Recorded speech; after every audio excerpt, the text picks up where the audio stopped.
Dans une ville dominée par les gratte-ciels, un homme rêve d'entrer dans l'histoire de l'architecture contemporaine en construisant une tour révolutionnaire. C'est une vision radicalement différente de celle du super gratte-ciel du XXIe siècle. Voici l'histoire de la toute nouvelle création de New York. Le gratte-ciel le plus fin jamais construit à ce jour. On ne peut le comparer à aucun autre gratte-ciel dans le monde. Dans ce projet hors du commun, l'ancien et le moderne se mêlent pour fusionner deux bâtiments en un.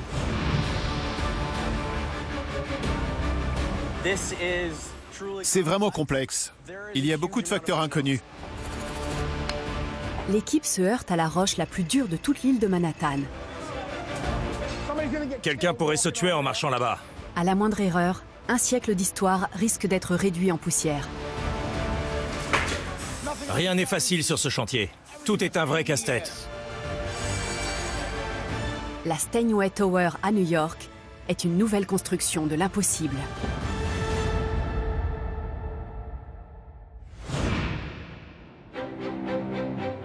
Manhattan à New York.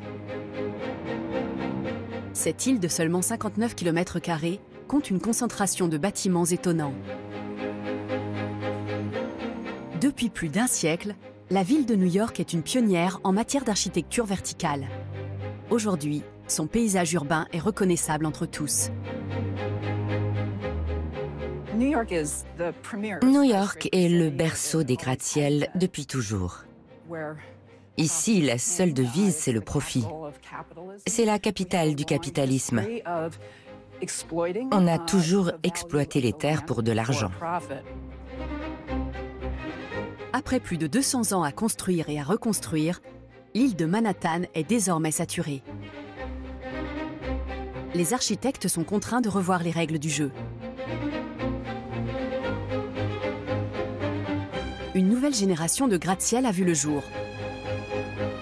Ces tours dominent de plusieurs mètres celles du siècle dernier et occupent moins de surface au sol.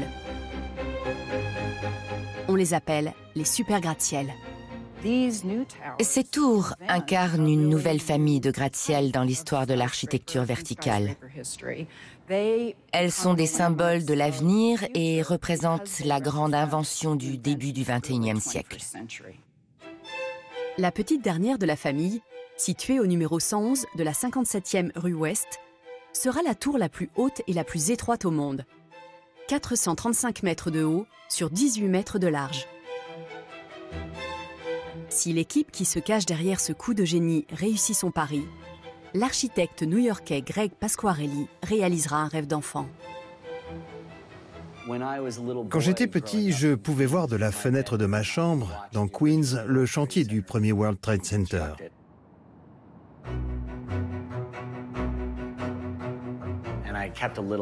J'avais une réplique en Lego sur mon bureau et je suivais la construction tous les jours par la fenêtre.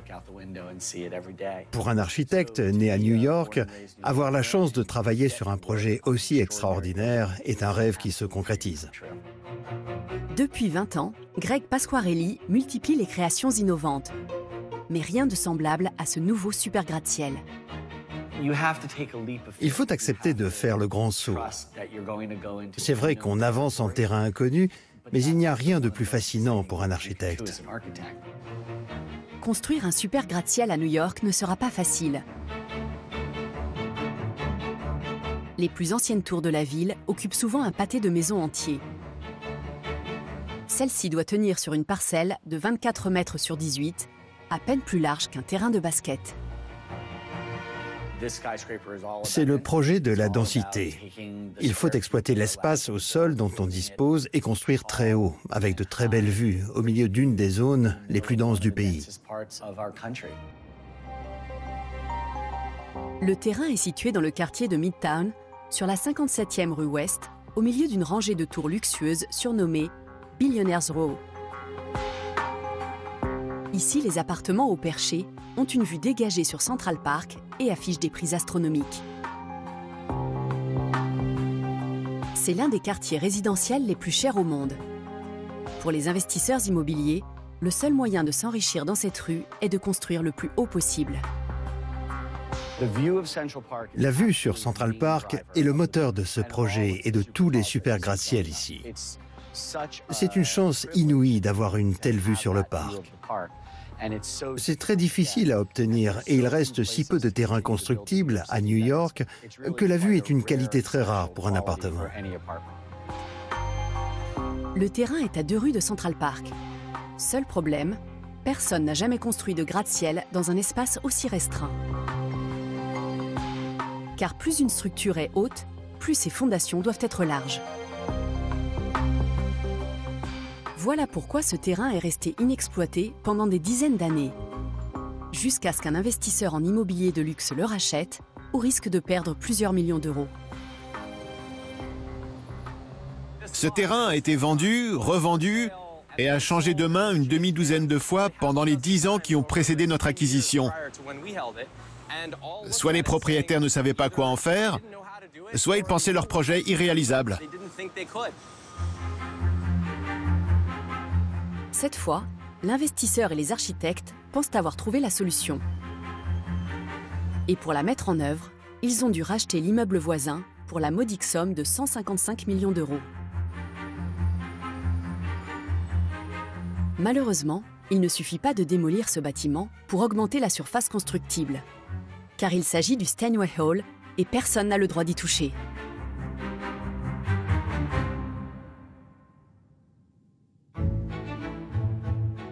Inauguré en 1925 pour accueillir les salles de concert et de vente des célèbres pianos Steinway, le bâtiment est désormais classé.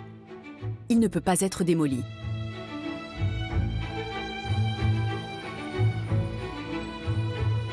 La solution est donc de fusionner l'ancien et le moderne. Rénover le Steinway Hall en intégrant le tout nouveau gratte-ciel aux fondations d'origine. C'est un projet fou. Cette tour va mesurer 435 mètres de haut, une soixantaine de mètres de plus que l'Empire State Building. Pour que ces petites fondations puissent soutenir la plus haute tour résidentielle de Manhattan, il faut creuser sous le Steinway Hall. On voit bien où se trouve le monument historique. En fusionnant les fondations de l'ancien bâtiment et du nouveau, on va pouvoir construire une tour beaucoup plus haute que ce qu'on avait imaginé à cet endroit. Au niveau de la rue, une version entièrement rénovée du Steinway Hall donnera le ton. Sauf que le monument classé sera dominé par une tour ultra contemporaine. L'intérieur comptera 60 appartements de luxe. Le plus cher sera mis en vente à 50 millions d'euros. La vue sera spectaculaire. Une fois qu'on dépassera le bâtiment d'origine, il y aura encore quelques immeubles assez bas, d'une vingtaine d'étages. À partir de là, la vue sur Central Park, sur le cœur du parc, sera totalement dégagée. Plus on montera dans les étages et plus on dépassera les autres gratte-ciel de Manhattan. On pourra voir des montagnes à une centaine de kilomètres de là jusqu'à l'océan Atlantique. Du haut de ses 435 mètres, la Steinway Tower sera un hommage au gratte-ciel d'hier et d'aujourd'hui. L'architecte espère ainsi laisser son empreinte dans cette ville qu'il aime tant. Travailler à Manhattan est le rêve de tout architecte. Sur cette petite île, on peut admirer 200 ans d'histoire de l'architecture et l'émergence des premiers gratte-ciel. On peut voir comment ils ont été pensés et conçus tout au long du XXe siècle. C'est un défi car les meilleurs architectes au monde ont construit des bâtiments incroyables ici. Quand on sait qu'on va ajouter une nouvelle pierre à l'édifice, la barre est placée très haut.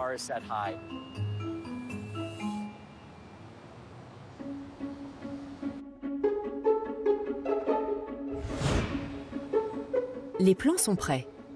Mais construire une tour si haute sur un terrain si petit et l'intégrer à un monument classé relève de l'expérimental. Et à ce stade, rien ne permet d'affirmer que le projet est viable. Après les milliers d'heures passées à travailler sur ce gratte-ciel, Le pire serait de découvrir qu'il n'est pas réalisable d'un point de vue structurel. Si jamais ça ne tient pas la route, personne n'en saura rien, donc ce n'est pas grave.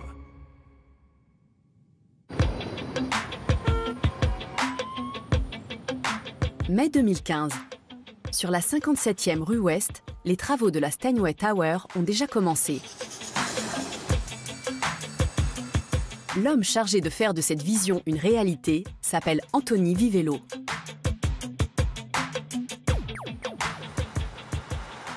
On est en train de construire une tour de 435 mètres de haut.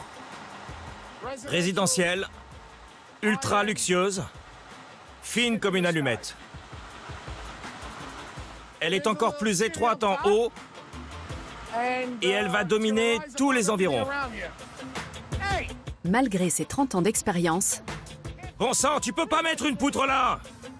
rien ne pouvait préparer Anthony Vivello à un tel projet. On travaille sur une surface toute petite.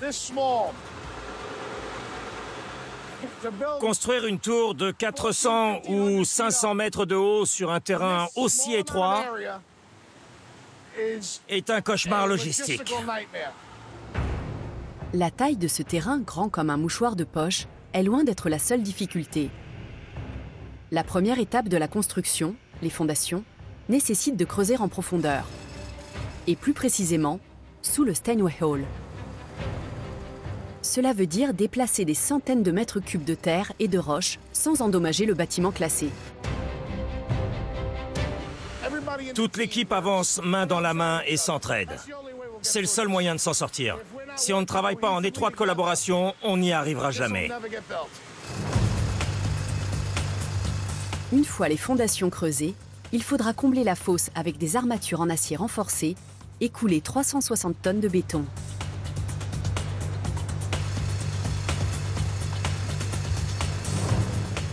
L'équipe n'a que 6 mois pour terminer cette première étape cruciale.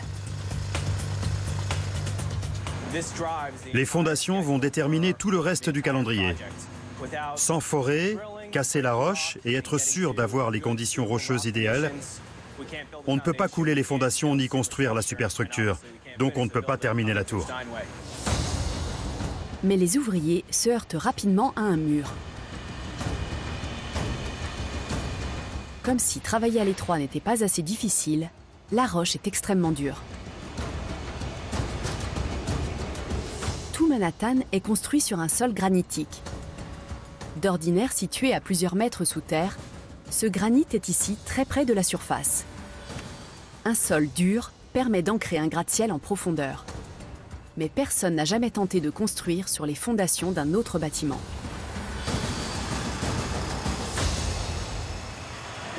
C'est très difficile, car on n'a pas beaucoup de place et on utilise du petit matériel. C'est pénible, ça prend du temps et c'est très fastidieux. Tandis que les ouvriers continuent de se mesurer au granit, les fondations d'origine du Steinway Hall apparaissent peu à peu. Toute la difficulté consiste à travailler vite, sans endommager le bâtiment ancien. D'autant plus que sa pièce maîtresse se trouve juste au-dessus.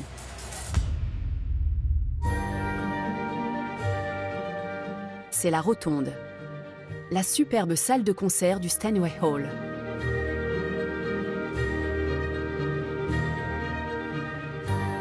Ornée de marbre italien et surplombée d'un spectaculaire plafond peint, cette rotonde est l'œuvre des architectes de la gare de Grand Central.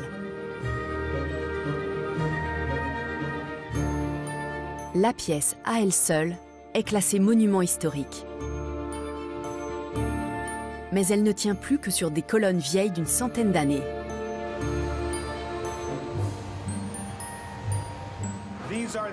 Ça, ce sont les colonnes existantes du Steinway Hall. On ne peut pas y toucher, car elles soutiennent le bâtiment sur lequel on va construire. Si on touchait à la roche, ces colonnes glisseraient et on se retrouverait avec des fissures dans les murs, les colonnes, les chappes. Voilà pourquoi c'est difficile. Quand les fondations seront enfin terminées, elles supporteront un gratte-ciel plus haut que l'Empire State Building, qui n'occupera pourtant qu'un 16e de sa superficie au sol.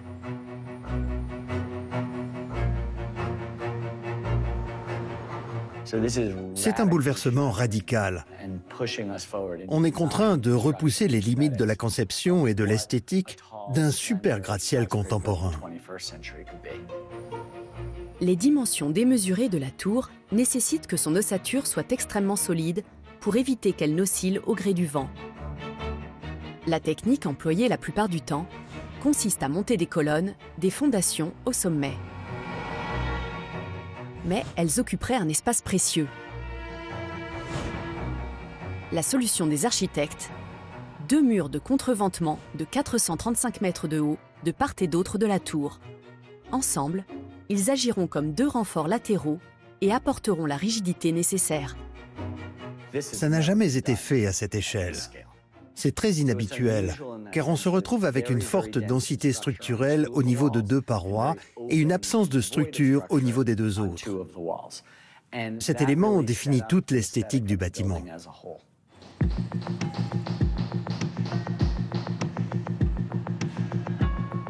Pour s'assurer que la tour sera suffisamment solide pour résister aux éléments, les architectes font appel à des ingénieurs.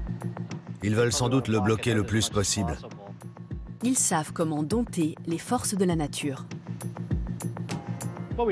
Notre travail consiste à examiner les plans du bâtiment et la façon dont il réagit au vent.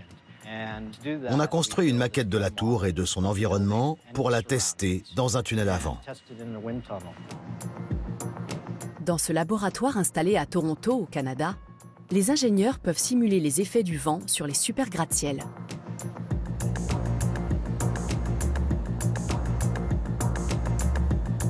C'est le terrain expérimental des constructions de demain, où les rêves des architectes sont concrétisés ou brisés. On est les porteurs de mauvaises nouvelles, mais ça fait partie du processus. On propose ensuite des solutions pour rendre les projets réalisables. Voici la ville de New York et on se prépare à faire une simulation avec notre maquette d'études. 1024 capteurs de pression se cachent à l'intérieur de la maquette.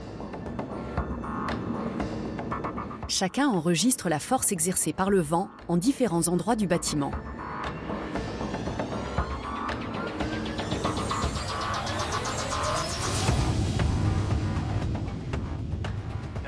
Plus on monte en altitude et plus la vitesse du vent augmente. La pression augmente aussi considérablement. C'est ça qui rend les gratte-ciels plus vulnérables.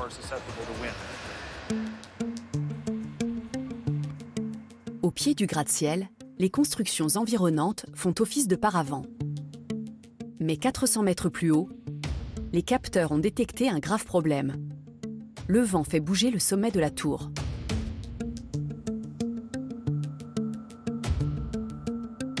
Sur cette maquette, le mouvement est imperceptible. Mais à l'échelle réelle, il pourrait se calculer en mètres. Une expérience terrifiante pour toute personne qui se trouverait à l'intérieur. On souligne en effet des problèmes qui sont parfois difficiles à entendre. Mais notre rôle consiste aussi à redéfinir ce qui est possible. La réponse des ingénieurs est radicale. 3 étages d'appartements luxueux doivent être sacrifiés. Ils seront laissés ouverts pour permettre au vent de s'engouffrer.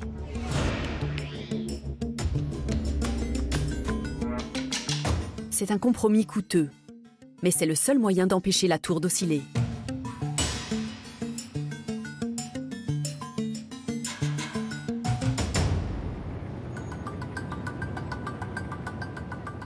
Septembre 2015. Ce sera fait aujourd'hui ? À 15 mètres sous terre, la fosse censée accueillir les fondations est enfin prête. L'étape suivante consiste à installer des éléments structurels essentiels, les pieux, des barres en acier destinées à ancrer le gratte-ciel dans le sol. Cette tour est très fine, avec une base très réduite. Et elle est très haute. Ça veut dire que les charges sont beaucoup plus élevées qu'avec une base large. Pour ancrer le gratte-ciel dans le sol en granit, son poids est réparti entre 200 pieux. Chacun d'entre eux agit comme un élastique tendu au maximum, ce qui génère une force considérable. Cette force va empêcher la tour d'osciller sous l'effet des vents violents.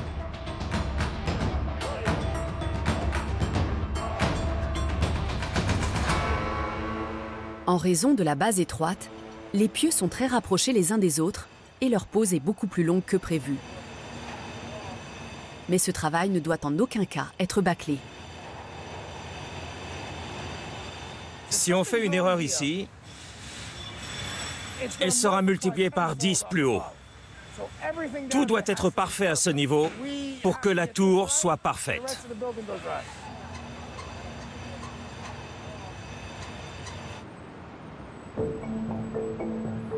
Mars 2016. La tour est en construction depuis plus de 2 ans. Elle n'a pas encore surgi de terre, mais les fondations sont terminées. Avec 4 mois de retard, tous les pieux sont enfin en place.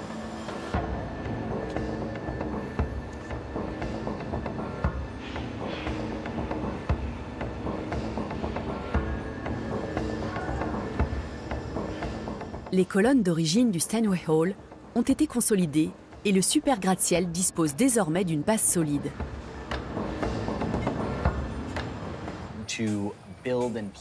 Installer tous ces renforts métalliques et construire des murs en béton au sein d'un bâtiment ancien est extrêmement compliqué. On est très heureux d'en être arrivé à ce stade. La Steinway Tower peut maintenant s'élever vers le ciel.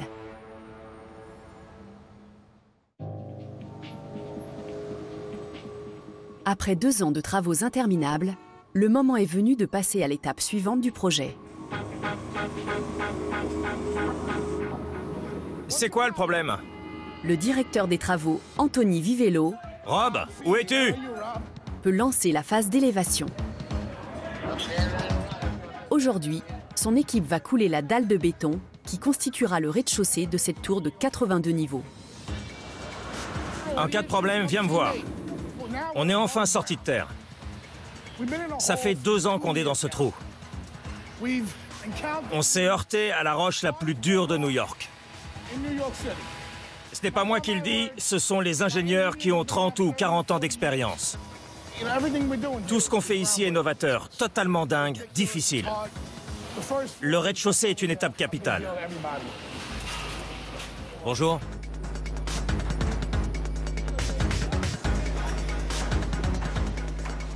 Comme la surface au sol est réduite, la tâche est très complexe.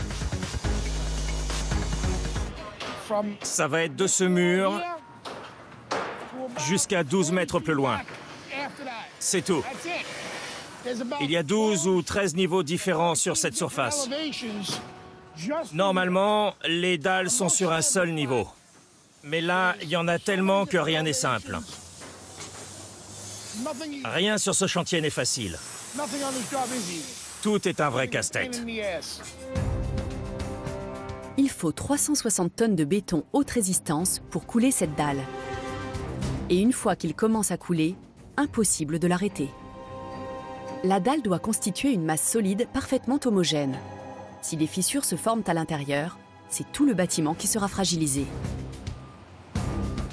Le premier camion toupie doit arriver d'ici quelques minutes. Anthony Vivello ordonne à son équipe de vérifier une dernière fois le coffrage, censé retenir le béton le temps du séchage. Je n'ai jamais eu à couler une dalle aussi complexe. Le béton est très liquide. Ça veut dire qu'il coule très vite, mais aussi qu'il s'infiltre partout. Il y a un risque de fuite. S'il y a une fuite, on est mal, les gars. Si jamais on a une fuite, il faudra la colmater tout de suite. Sinon, elle va ralentir le travail et nous faire perdre encore plus de temps. À 9 h, le premier des 19 camions toupies se met en position à l'arrière du chantier, sur la 58e rue Ouest. L'opération commence pile à l'heure.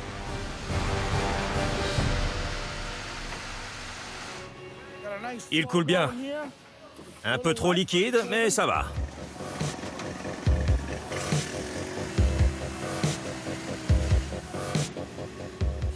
À l'heure où je vous parle, tout se passe bien. On est en bonne voie pour l'instant.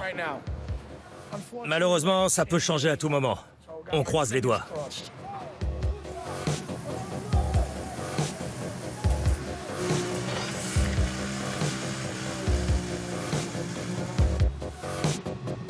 Dans la rue, un deuxième camion prend immédiatement le relais du premier. C'est une course contre la montre. Et à 14 h, les 2/3 de la dalle sont coulés.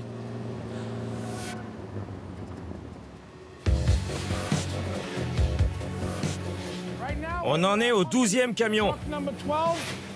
Ça fait 120 mètres. On doit couler 190 mètres, soit 7 camions de plus.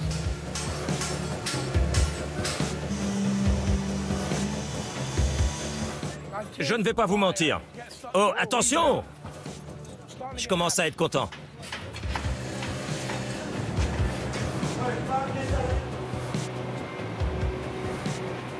Tout se passe bien? L'opération sera bientôt terminée.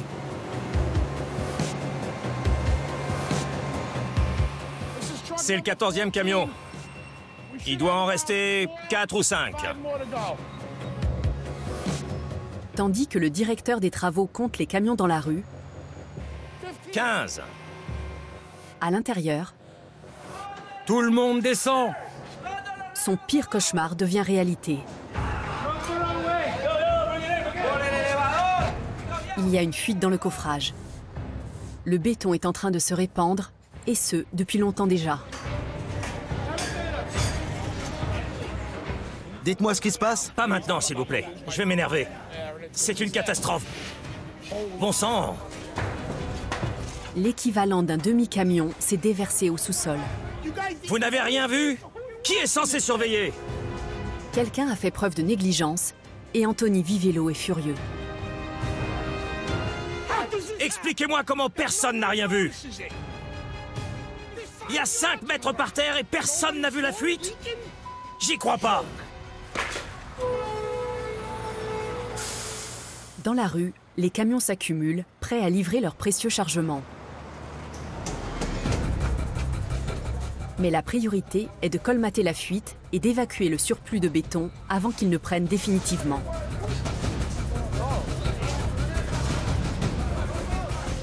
Bande d'amateurs! Il faut 1 heure pour réparer les dégâts. Le travail peut enfin reprendre. Super! 8 heures après l'arrivée du premier camion, la dernière goutte de béton est coulée. Je suis soulagé. Je suis ravi que ce soit fini.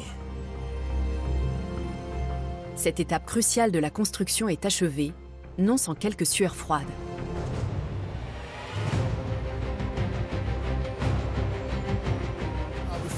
On a enfin coulé la dalle du rez-de-chaussée, après des travaux de fondation très longs et pénibles. On va être content de pouvoir marcher dessus. Et maintenant, ça va aller plus vite. J'espère que ce sera plus facile.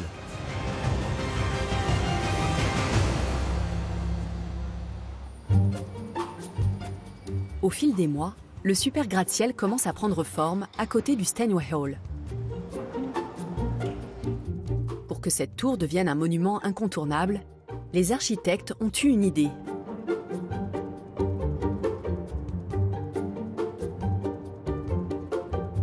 Leur arme secrète, la terre cuite. On cherche à exploiter l'ADN des matériaux historiques, comme la terre cuite, d'une façon nouvelle, pour dessiner une silhouette dans le ciel qui soit caractéristique de New York, tout en étant du jamais vu. La terre cuite émaillée s'est imposée dans l'architecture américaine à la fin du 19e siècle. Résistante, ininflammable et facile à travailler, elle a servi à décorer certains des monuments les plus emblématiques de New York. Mais chaque panneau devait être fait à la main, ce qui demandait un temps précieux. Depuis, les techniques de fabrication ont beaucoup progressé, et les architectes de la Steinway Tower pensent que l'heure est venue de réintroduire ce matériau. On veut se servir de ce matériau car il est intemporel. Mais comment l'adapter à notre époque? C'est ça l'exploit. On ne doit pas se tromper. les architectes se mettent en quête d'une entreprise capable de relever le défi. Leurs recherches les conduisent dans le nord-ouest de l'Allemagne. Cette petite usine, située au bord du Rhin, va bientôt entrer dans l'histoire de l'architecture contemporaine.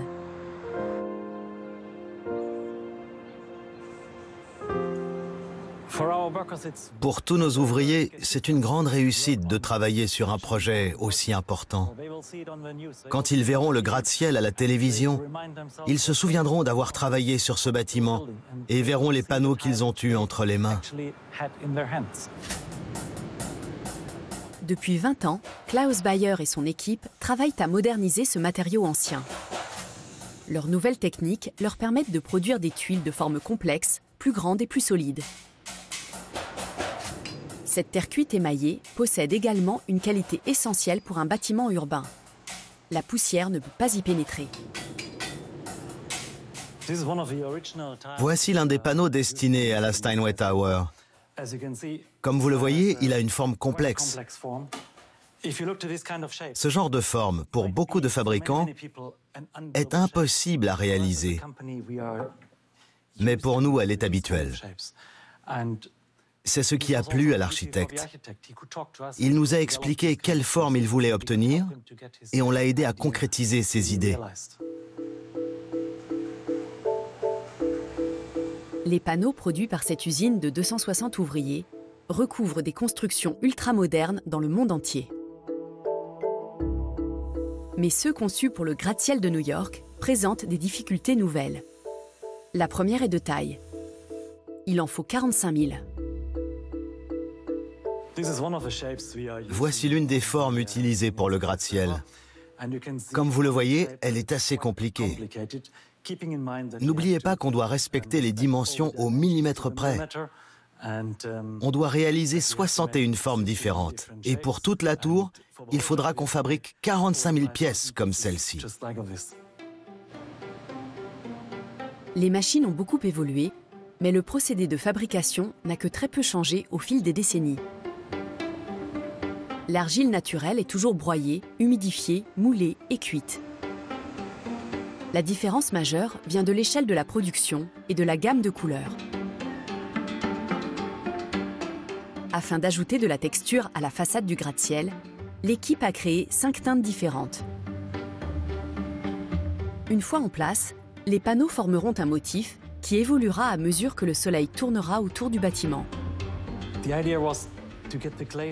L'idée était de jouer avec la composition de l'émail pour que, pendant la cuisson, il coule dans les creux de la tuile et crée une couleur plus intense. Comme ça, au soleil, l'ensemble des panneaux donnera l'impression d'une matière vivante, tout en conservant l'aspect traditionnel, fait à la main. Une fois les formes et les couleurs validées par les architectes, la production peut commencer. Voici l'un des fours où les panneaux sont cuits pour la Steinway Tower. Je précise, car c'est important, à la sortie du four, chaque pièce fait l'objet d'un contrôle qualité. Le jour où la première production de masse sort de nos fours, même au bout de 20 ans à travailler dans cette usine, on est toujours très impatient.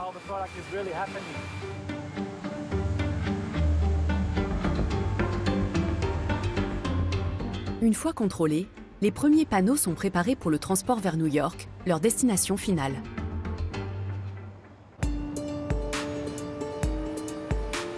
Novembre 2016. Le gratte-ciel est désormais au niveau du 11e étage du Steinway Hall voisin et déjà, la grue de 70 mètres a atteint sa hauteur maximale. Sa grande sœur est attendue ce matin.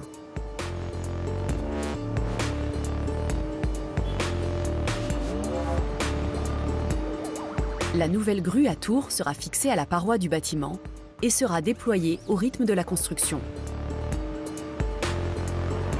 Pat Feehan est responsable des opérations de montage et d'assemblage. Après cette voiture, déviez tous les véhicules sur l'autre fil. En temps normal, installer une nouvelle grue ne devrait pas poser problème. Mais les fêtes de Thanksgiving approchent Et Pat Feehan n'a que 24 heures pour agir. Ce week-end, c'est le début de l'embargo lié aux vacances. La municipalité interdit toutes les opérations qui impliquent des grues mobiles pendant 2 mois. Donc, c'est mauvais pour nous. Tout doit se passer exactement comme prévu. Au moindre retard, le chantier sera repoussé de plusieurs semaines. Les conséquences à long terme seraient financièrement dramatiques. Ne laisse passer que les ambulances et les bus. La première section de la grue arrive à 6 heures du matin. D'ordinaire, elle serait assemblée sur le chantier. Mais ici, c'est tout simplement impossible. Le site est cerné par des immeubles de tous les côtés. Il n'y a qu'une seule solution, l'assembler dans la rue.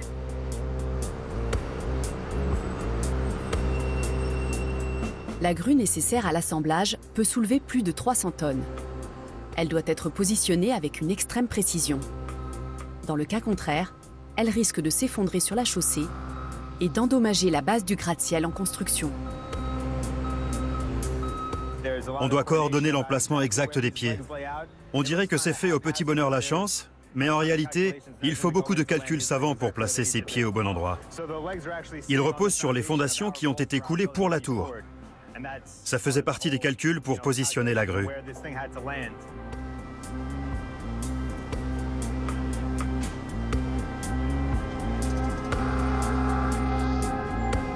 À 8 heures, la grue mobile géante est en place. Une autre grue est nécessaire. La grue à nacelle va aider à la montée, et quand ce sera fait, on pourra commencer à assembler la grue à tour. C'est extrêmement dangereux. Si ça tournait mal, ce serait catastrophique.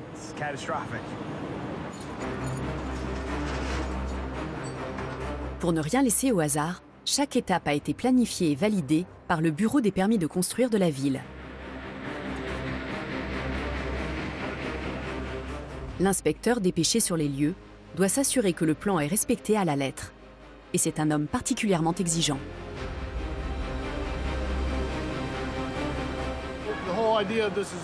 L'objectif est d'assurer la sécurité de la population. On doit protéger des milliers de personnes chaque jour. Donc, cette grue doit être montée correctement et répondre aux normes de sécurité. Dans le cas contraire, on suspendra tout et on renverra tout le monde chez soi. Alors qu'il contrôle les documents administratifs et les plans, l'inspecteur détecte un problème. Je comprends ce que vous dites. Il manque un document important. Tant que personne ne retrouve sa trace, les opérations sont interrompues. On ne peut pas monter la grue. L'incident fait perdre un temps précieux. Il a sauté sur l'occasion pour tout arrêter. C'était sans appel, sans appel. Il y a un règlement à suivre. Et s'ils ne le respectent pas, je dois les verbaliser et interrompre le travail. Il pourrait y avoir des blessés. Et c'est précisément ce qu'on veut éviter. Au bout de 50 minutes de recherche, l'équipe a enfin une lueur d'espoir. Et c'est quoi cette date, le 28 ? Le 28 septembre. D'accord. Ce document est la version révisée qui a été envoyée à vos services. Je vais monter imprimer le document. Ne bougez pas, je vous l'apporte. Une fois le document retrouvé, l'inspecteur est satisfait. Si le bureau l'a validé, on peut y aller. Super, merci. Mais l'heure tourne. On était à 2 doigts de devoir tout arrêter. Après des semaines d'organisation, de réunions et de coordination. C'est très frustrant. Mais ça y est, on a imprimé les emails pour l'inspecteur qui a confirmé qu'il avait tout. On va pouvoir y aller. Pendant 2 heures, l'équipe assemble la grue de 65 tonnes aussi vite que possible. À 13 heures, elle est enfin en position et la construction de la grue à tour peut commencer. Mais c'est sans compter un nouveau contretemps. On nous a annoncé du mauvais temps pour ce soir et demain. Donc on doit se dépêcher. Ça a l'air bien parti, mais c'est très serré. On doit impérativement terminer aujourd'hui. Il n'y a pas d'autre alternative. On doit mettre les bouchées doubles. C'est tout. Alors que le soleil se couche sur New York, la température devient glaciale. L'équipe doit terminer sa mission coûte que coûte. La nuit sera longue.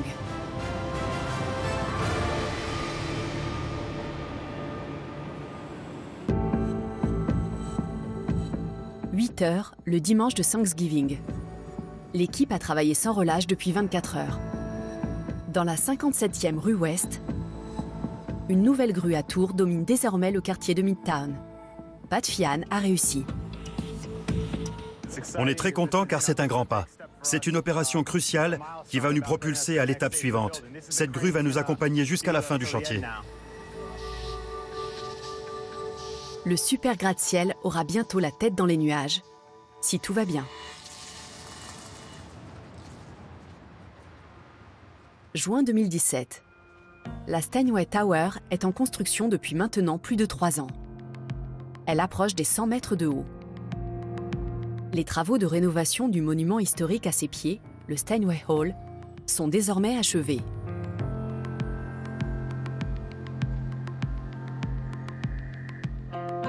La façade en pierre calcaire a été entièrement ravalée et les dorures ont retrouvé tout leur éclat.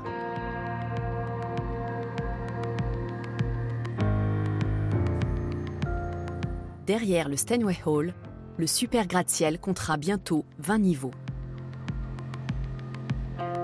Quand je repense aux prémices du projet, je m'émerveille chaque jour que cette tour soit en construction.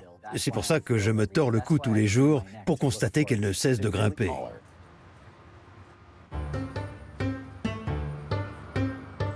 Maintenant que la construction de l'extérieur suit son cours, les architectes d'intérieur peuvent se mettre au travail. Cette tour résidentielle est destinée à une clientèle d'élite et le moindre détail est pensé dans le but de séduire les futurs propriétaires. Depuis plus de 160 ans, avant même l'apparition des premiers gratte-ciel, la fonderie P.E. Guérin fabrique la quincaillerie la plus chère du marché.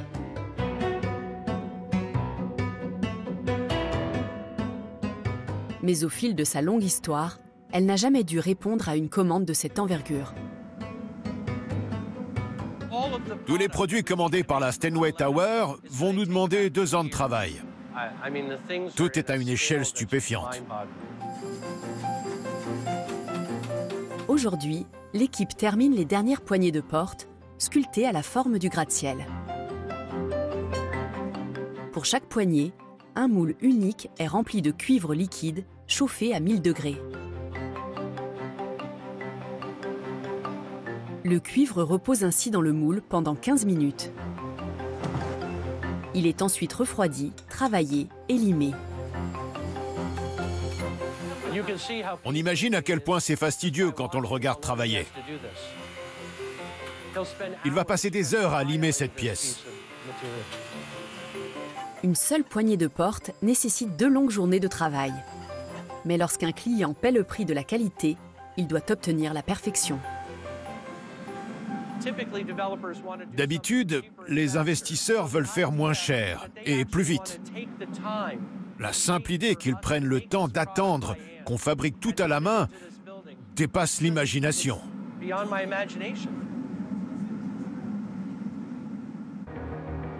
Tandis que la tour s'élève lentement mais sûrement, les premiers panneaux en terre cuite sont posés sur la façade. Ils ne sont pas simplement décoratifs. Leur forme incurvée va contribuer à réduire l'oscillation au sommet de la tour. Pourtant, malgré ces panneaux, les 3 niveaux ouverts et les murs de contreventement, le gratte-ciel continue de tanguer dangereusement sous l'effet du vent. Au Canada, les ingénieurs doivent impérativement apporter une solution.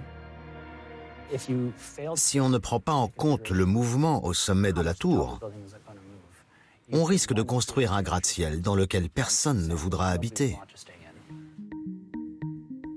La réponse est de neutraliser l'oscillation. Cela nécessite d'installer un amortisseur harmonique qui fonctionne comme un pendule. Mais après avoir supprimé 3 étages habitables, les ingénieurs ne peuvent pas sacrifier davantage d'espace.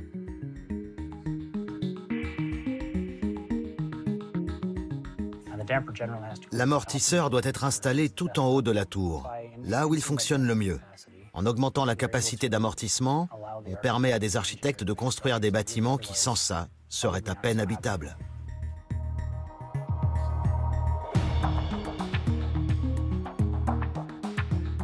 Les ingénieurs ont élaboré une solution compacte.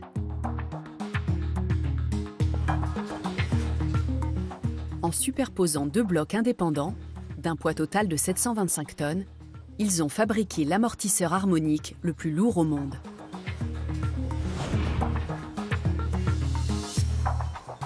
Il sera installé au sommet de la tour, là où la structure est la plus étroite, afin de ne pas empiéter sur un précieux espace habitable. Associé aux autres mesures de stabilisation, ce pendule devrait enrayer définitivement toute sensation de balancement.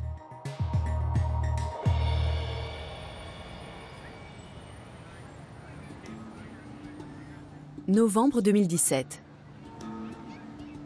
La Steinway Tower atteint le 28e étage et les panneaux aérodynamiques en terre cuite bardent d'importantes sections de la façade. La tour a dépassé 150 mètres et elle est désormais visible de Central Park. Quand elle sera terminée, elle sera presque 3 fois plus haute. À ce stade de la construction, ses créateurs se heurtent à une nouvelle difficulté, liée une fois encore à la base très réduite du gratte-ciel.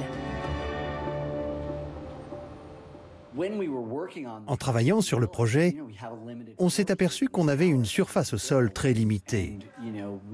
Les appartements ont besoin d'ascenseurs à passagers et d'ascenseurs de service.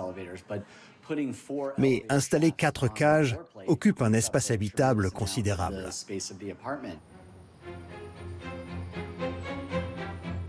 Des acheteurs prêts à dépenser 50 millions d'euros dans un appartement de grand standing n'ont sans doute pas envie d'emprunter les escaliers. Pour résoudre ce problème de transport vertical, les architectes se tournent vers la plus célèbre entreprise d'ascenseurs de l'histoire. On va parler du numéro 111, 57e rue Ouest, qui est une construction tout à fait unique, très haute et très étroite. En 1853, Elisha Otis présente son système d'ascenseur à frein lors de l'exposition universelle de New York. Son invention révolutionne l'accès aux immeubles à étages et les premiers gratte-ciel ne tardent pas à voir le jour.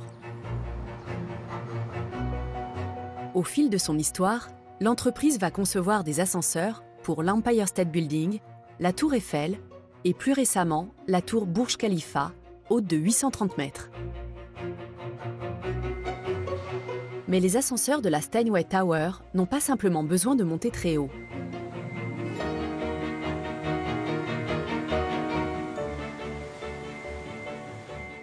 Au début, j'ai pensé qu'on avait simplement 2 ascenseurs, rien de bien sorcier. Mais j'ai vite compris que les contraintes d'espace rendaient le projet très compliqué. Il présente des difficultés uniques. D'ordinaire, les gratte-ciel résidentiels comptent des cages d'ascenseurs multiples. Mais cette tour ne doit pas en compter plus de 2. Pour faire en sorte que les occupants n'attendent pas plus de 5 minutes, les 2 ascenseurs doivent transporter des passagers. Il n'y a pas de place pour un ascenseur de service, pourtant essentiel à la maintenance des gratte-ciel. Le problème semble insoluble. Comme la surface au sol est très réduite, il n'y a pas de place pour un ascenseur de service. La solution est un ascenseur à 2 étages. La première cage contiendra un ascenseur public dernier cri. La seconde sera dotée de 2 cabines, une pour les passagers et une pour le service. Un palier ne sera pas nécessaire car les ascenseurs s'ouvriront devant la porte des appartements. C'est un service VIP. Rien d'extraordinaire à New York. Tandis que la construction des ascenseurs est lancée, la Steinway Tower a atteint 200 mètres, soit la moitié de sa hauteur finale.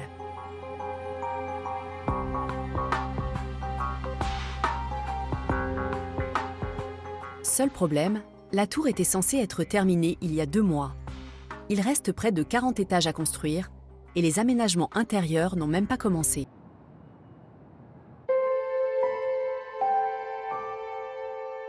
Juin 2018.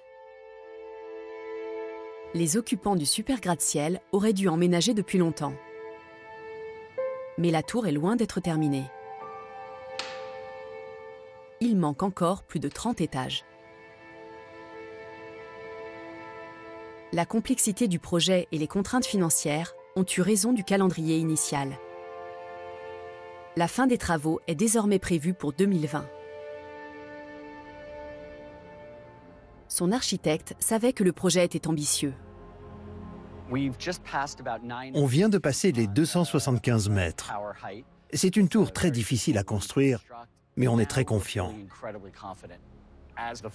Plus la façade prend forme et plus on est content, car elle est aussi belle, si ce n'est plus que dans nos rêves les plus fous. Après s'être heurté à la roche la plus dure de Manhattan, avoir mêlé l'ancien et le moderne, et élaboré des solutions révolutionnaires, l'équipe est persuadée que le plus dur est passé. Regarder la tour se construire est très grisant. À chaque nouvel étage, la forme et la façade finale se dessinent un peu plus.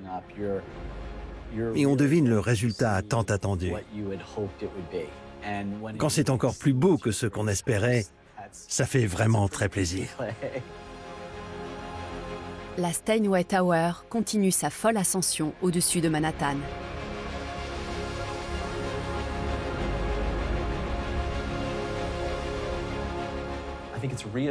On repose les bases de l'architecture qu'on aime tant à New York depuis si longtemps, tout en épousant la modernité d'un super gratte-ciel.